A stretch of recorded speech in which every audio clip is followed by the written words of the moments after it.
Hello everyone. My name is Elise. Welcome to my channel. I hope you're all doing so good today. We are here to do another book haul revisit today, and this one is for the month of July. And July is a little bit of a special one because it's the first time we're doing a book haul revisit where I have 2 years of book hauls to look back upon. So I'm hoping that it's not going to be a super long video. What I'm going to try out, and you can tell me if you like, is I'm going to try and do even shorter, punchier synopses of these books, particularly of the ones that I have read before, just to tell you like really quickly if I liked it or not, what I thought about it, some of the important details to maybe glean about that story, but I'm really going to try and move through very quickly. So you might not get as in-depth of a discussion of like what the book's about, my review on it, how I bought it, but I'll try and give you little snippets of each just so we can keep the video moving and hopefully not super long. So with that little preamble, we'll go ahead and get into the books. So we're going to start with the books from 2022, I think. So we'll go oldest to most recent. And the other thing I'm thinking of, tell me if this sounds like a good idea to you, but for the TBR pick, so basically if you haven't seen one of these before, I go back through all of my past book hauls for the years prior for this month. I look at if I have read the books or not, and I also try to tell a little bit about like, why did I get that book in the first place? If I have or have not read it yet, why? What did I think of it? And also I pick one of the books that I have not yet read and put it on my TBR for the next month. And it's a must read for me for that month. So what I'm thinking is that I sort of want the TBR pick book to be from the oldest book haul, to make sure I'm like coming back around to those before my taste changes so much that I'm no longer interested in that book.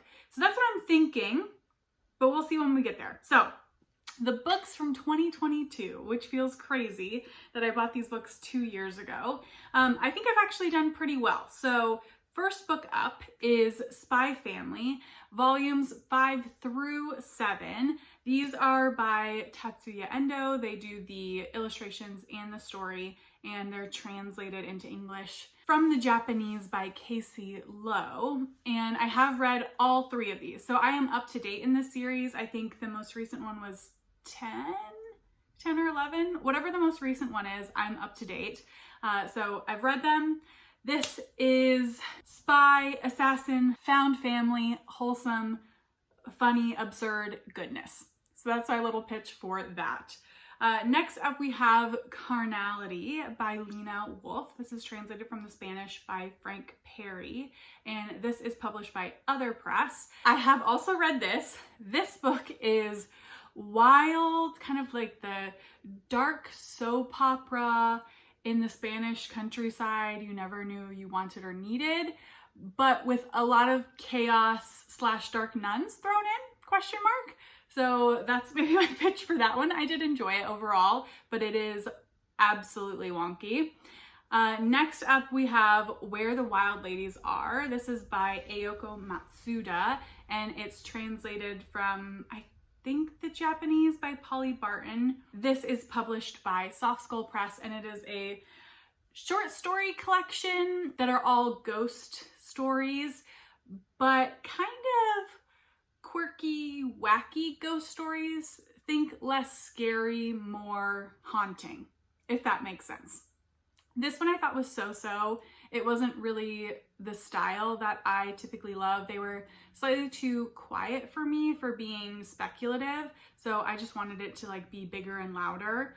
But yeah, that one was okay for me. Next up, we have the first one I have not read yet in this selection so far, and that is Serve the People by Lianke. This is translated from the Chinese by whom? Let's see. By Julia Lovell. And this one is published by Black Cat. And I picked this one up sort of on a whim. I was in an independent bookstore, and I tend to browse these spines and look for the iconography that I know is associated with a small or independent press, and that's how I kind of decide which books I want to take out and read the blurb on. So I was doing that with this, knew I liked Black Cat, and pulled it out. It seemed fascinating, but the thing that really gripped me on this is as a part of the blurb on the back, they have put the like a blurb from the Chinese Cultural Propaganda Bureau about why they banned this book. So they just like took why they banned it and used that as the blurb. And it says, this novel slanders Mao Zedong, the army, and is overflowing with sex. Do not distribute, pass around, comment on, excerpt from it, or report on it. And I feel like that's just the best blurb you could possibly want to have for a book. And yeah, it sold me. I do still definitely want to read this. So it could be a contender for the one that I picked for my TBR. Next up, we have another one I have read. See, I am doing pretty good. This is Portrait of an Unknown Lady by Maria Gainza, translated by Thomas Bunstead. And this one is published by Catapult. I did this for my Catapult Publisher Taste Test video, and I was super excited for this book, and I did feel let down. This one is experimental take on the art world and forgery and what art means, and like, can forgeries even really exist, since you have to have the technical artistic skill to even pass a forgery in the first place. All of that sounds really fascinating and why I was so into the book. But what I felt like this ended up being was girl gets enamored by selfish woman who takes what she wants and has no remorse and wants that for herself. That's kind of what I took from the book. And I didn't get a lot out of that. It wasn't the funnest experience to read. I do appreciate the themes and like what the author was going for in some of the experimental prose, but it just didn't hit. It just did not hit. It felt kind of ick. So that's that one. Next up, we have Dead Souls by Sam Riviere. This is just a no. It's just a no for me, dog. I did not like this. I have since unhauled it, and I don't even know if I finished this. Did I finish this? I honestly can't. I think I might have finished it, but I definitely wanted to DNF it multiple times. And I remember even like reading the first 50 pages being like, what did I just read? Started from the beginning again and pushed through. This one also gave me the ick. This was like, it felt like that experience where the author themselves feels so transparently the one telling the story. Like this character was just a vehicle for them to spout off about their own beliefs. And they weren't great ones. So this one was a hard no for me. I did not like it and would not recommend that one. Next up, we have The Fire Next Time. I have also read this. We are on a freaking roll. The Fire Next Time by James Baldwin. My edition is the vintage edition, which I love. This one is a letter and an essay put together talking about his take on racial oppression in America. It is as fantastic as people say it is. Hot take, I like the letter more than the essay, but there is no doubt that he is a stunning writer. The prose is amazing, and I think that's a large part of why people consider him a master at his craft, and that stands true in this nonfiction piece as well. So would definitely recommend. Next, we have The Lonesome Bodybuilder by Yuiko Matoya, translated from the Japanese by Asa Yoneda. And this one I have also read. Look at me go. This is a short story collection also by Soft Skull Press. And this one I liked better than the one we talked about just prior. This was the speculative, absurd, out there type of story that I can definitely get down with. It was very thematic, incorporated a lot of like legend and lore in it, which I really liked. And it also kind of gave you enough backstory to be along for the ride with that. And yeah, it was just very visually strong. I could really imagine, and I can still imagine some of the stories now, and definitely had a good time with it. So would recommend that one pretty highly if you like a speculative short story collection. Next up, we have Saint X by Alexis Schaitkin. This one I think might be by Celadon, but I can't quite remember all the publishers off the top of my head. I'm surprised I've done as good as I have so far. But this one I really enjoyed as well. I think this is perfect for fans of season 2 of White Lotus. It is that smart, suspenseful, true crime piece that is also trying to take on class. And this one in particular is also taking on racism. And I think the writing is just really great. I think it handles the topics well, while also being pretty propulsive. Not maybe as propulsive as like a true genre thriller, but propulsive in that like there's a lot of well-crafted mystery and suspicion going on. And I think it could be really good for fans who liked that season 2 of White Lotus. So that is Saint X. And I definitely want to pick up her latest novel, Elsewhere, which I think came out last year or the year before. I definitely want to pick that up too. Next up, we have another one we have not read. And I think from here on out, we are taking a dive in terms of whether or not I've read them. And the first one we have here is Fight Night by Miriam Toews. And this one is published by Bloomsbury Publishing.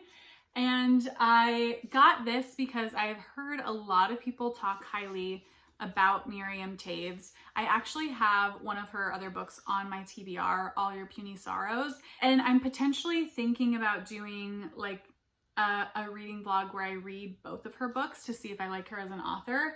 So I have a plan for this. This one particularly intrigued me because it follows 3 generations of women. I think I also got this secondhand, so it was a bargain.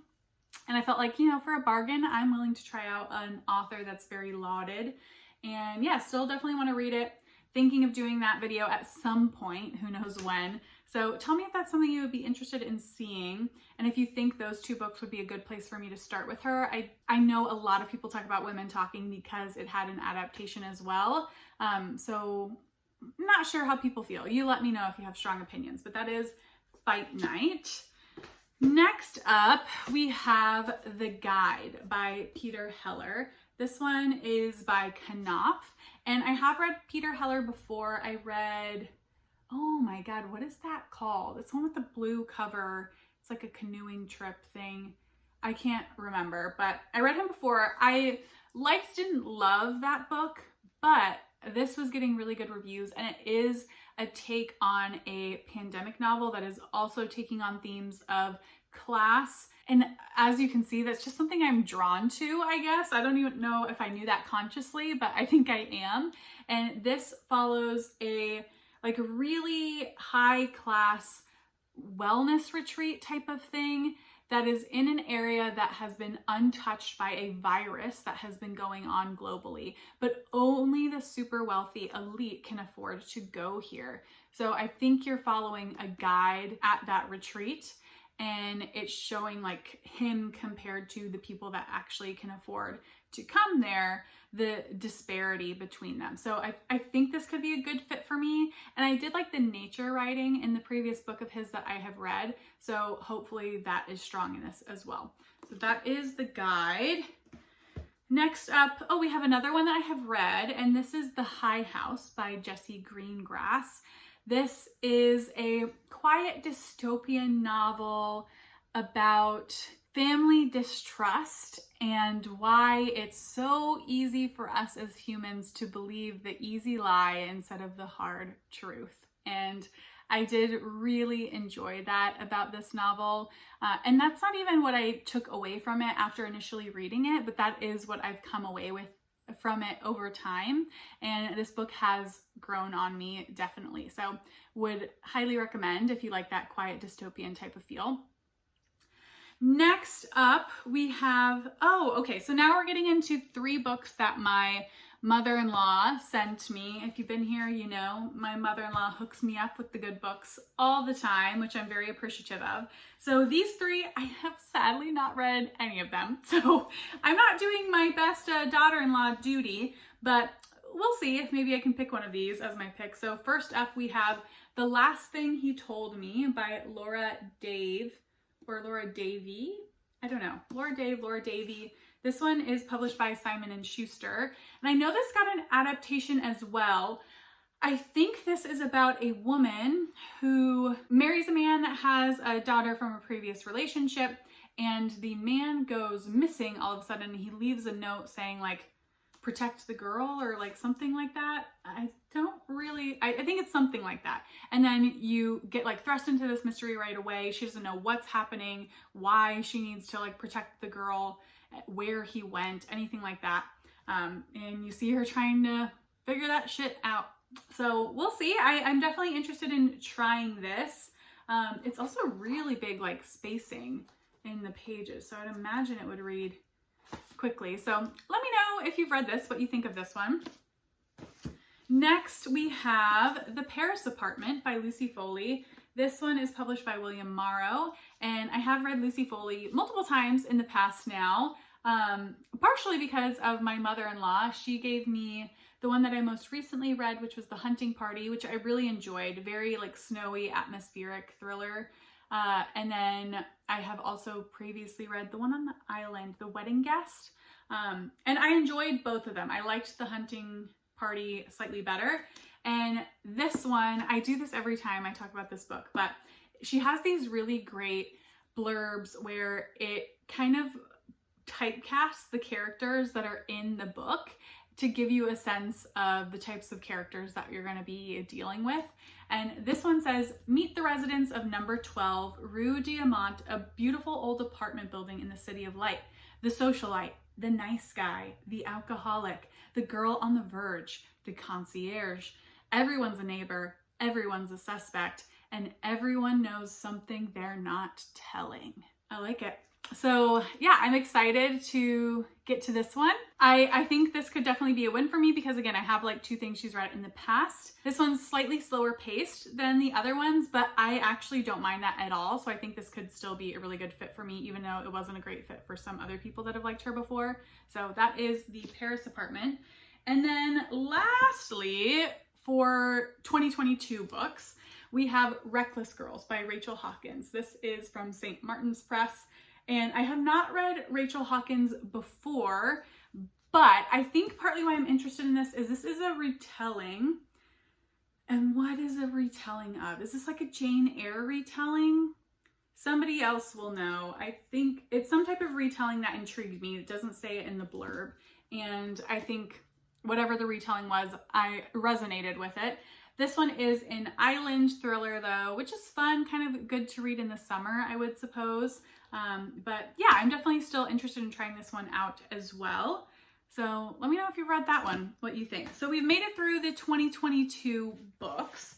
So now we're going to shift into 2023 books, and then we'll see which one I want to pick for my TBR. So let's see here. I need to pick up the other stack.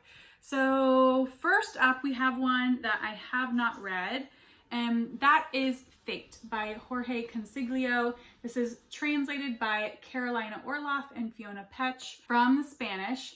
And I heard about this on someone's channel. They did a description and it just really sold me.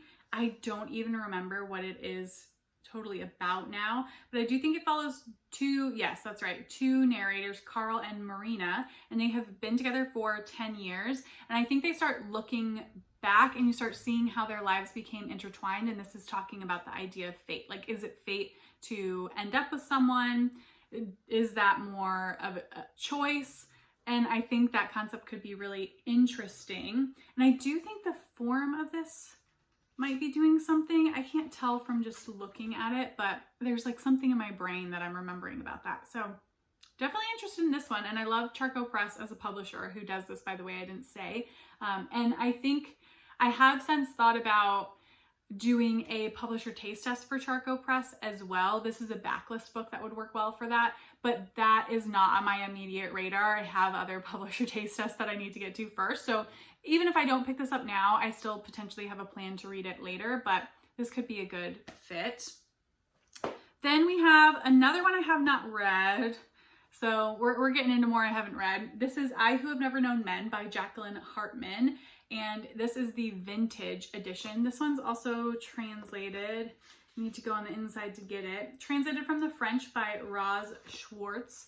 Should be on the cover. This I really desperately want to read. sort of spoiler alert, this is going to be one of my backlist 5-star predictions when I do my next round of them, but I'm still trying to make it through my last book for the last round. That is killing me. Not because the book is bad, the book is great, but my brain is not wanting to read it at the moment. But I really want to read this one, but I keep saving it because I'm waiting to come out with those predictions, obviously, and if I've read it before then, it can't count for it. So yeah, waiting on this one, but so many people have been reading this lately, actually, and really loving it, and I think I will love it as well. So that is that one. Next up, we have Simple Passion by Annie Ernaux, translated from the French by Tanya Leslie, and published by 7 Stories Press. I have read this one. I went on a real Annie Ernaux kick last year and read, I think, 3, maybe 4 of her books. I can't quite remember. This one I think was my second favorite. It's all about an affair that she has and the obsession really that she has with him. This like intense infatuation follows a very brief moment in time, and it is such a good representation of letting your life suddenly revolve around one thing and how fun and also destructive and problematic that can be for your life. So that is my take on that one. Next, we have another one I've read, and that is Down with the Poor by Shimona Sinha, translated by Teresa Lavender Fagan. And this one I did for my publisher taste test on Deep Vellum, I believe, and I really loved this one. It is talking about translation. It's also talking about being in a profession where you are inundated with a lot of traumatic content and how that can change you. And it's also talking about racism, internalized racism, so many interesting things because it's following a woman who is a translator for people who are seeking asylum. You know early on from the blurb, I think actually, that she has just committed assault against someone. And so you go back in time to see how her job might have contributed to her assaulting someone. So very fascinating, would highly recommend. It had some of the best writing that I read that year. So definitely loved. Next up, we have another one I haven't read, a little tiny one, and that is The Plotinus by Ricky Ducournay. This is by Coffee House Press, and I got this because I had the Coffee House Press subscription last year. I feel like I've said that a lot lately in videos. I don't know why. But this is part of their series where they do like little novellas. I think they do one a year, at least one a year. And this one follows a man who gets incarcerated by a robot, I think, called the Plotinus. Yes. And so he's like in a well being incarcerated, thinking lots of thoughts. And yeah, so it sounds very intriguing. Also, the text is in blue, which I'm very curious as to why that is. But I haven't read this yet. Do definitely still want to read it, and got it because it was a subscription. So there we go. Next up, we have, another one I haven't read. That is A Little Luck by Claudia Pinheiro. This is translated from the Spanish by Frances Riddle, published by Charco Press. And I picked this one up because I absolutely adored, like so many others, Elena Knows, from this author that got published by Charco Press the year prior. And I just wanted more of her to see if that was a one-off amazing book. I think that book is like as close to a perfect book as you can get. I think it's objectively well written, and anyone that wants to argue me on that can fight me because I strongly believe it, and I'm hoping that this will be more of the same. I'm actually really surprised I have not read this yet, but I definitely want to get to it soon. So yeah, intrigued about this one. This is also a crime story. That's what she writes. And it says, 20 years after a shocking accident, Mary returns to Buenos Aires. And I think something from her past comes back up, and there's a bunch of stuff happening from there. But the last line of the blurb is very intriguing. And it says, in a place she is determined to forget forever, both anticipated encounters and unanticipated revelations show her and us that sometimes life is neither fate nor chance, perhaps it's nothing more than a little luck. Title integration. We love to see it. So that's great. Definitely looking forward to this. Next up, we have The Summer Book by Tove Jansson. And this is translated by Thomas Teal. This is by New York Review Books, I believe. And I read this last year during the summer, at the end of summer, and I did enjoy it. I think the nature writing is where this stands out. It's a lot about what is unspoken instead of what is actually on the page, but it's about a grandmother and her granddaughter being on the island, their relationship with one another, how in some ways they're very similar because they're at really distinct and sometimes extreme phases of life, and in other ways they're very different. So yeah, enjoyed it. I thought it was sweet, but it didn't blow my mind or anything like that. But sometimes you don't need a book to blow your mind. You just kind of need something to gently wash over you, and that is definitely this book. Next up, we have Kappa by, I'm going to pronounce this wrong, Ryunosuke, let me look it up. Ryunosuke Akutagawa. That's my version of what he just said. It is probably not exactly right, but I think I'm closer than I was before. Okay, and this one is translated from the Japanese by Alison Markin Powell and Lisa Hoffman Kuroda. This is mythical creature falls down a rabbit hole and gets to talk to all of these wacky and profane characters to try and learn more about the historical concepts of culture and the self. Think Gremlin Alice in Wonderland goes to a social with a bunch of old male professors. That's my hot take. So I liked it. I think it had, at the time, I think it like gave me a lot to think about, even if like I definitely don't agree with everything that's being said. But since then, it has definitely left my mind and hasn't stuck with me as much. So, you know, I think it's definitely worth reading and could be interesting for you, but it was not a favorite by any means. And then last up we have, ending on one that I have read and read very recently actually, is Glaciers by Alexis Smith. This is published by Tin House, and this one is a quiet day in the life of a pining office worker who's also trying to make sense of why we make the choices that we do. I thought this was so-so. I think this could probably really work for some people. I mean, it has really worked for some people. This book is pretty beloved in some circles. So if that sounded intriguing enough for you, I say go for it. So we have made it through all of the books, and I have actually read a decent amount. Let me crunch the numbers for you really quick. So I have read 16 of the 26 books. That's doing pretty dang good, if I do say so myself. So for the ones that we have left, let me gather them all. Okay, so like I said at the beginning, in my mind, going into these book haul revisits that had multiple years, I wanted to be picking from the oldest year. So for the 2022 books, these are the ones that we would have to choose from. Now, the other thing is August is Women in Translation Month. I normally do heavily read Women in Translation for that month for like thematic reading, and I really enjoy that. I want to keep doing that. None of the 2022 books are Women in Translation. Only one of them is in translation, and it's by a male author. All the Women in Translation from that month, and there was a lot, I have already read. So I don't know what to do here. Do I go with what I was thinking? Because if I look at the 2023 books, there are 2 women in translation here.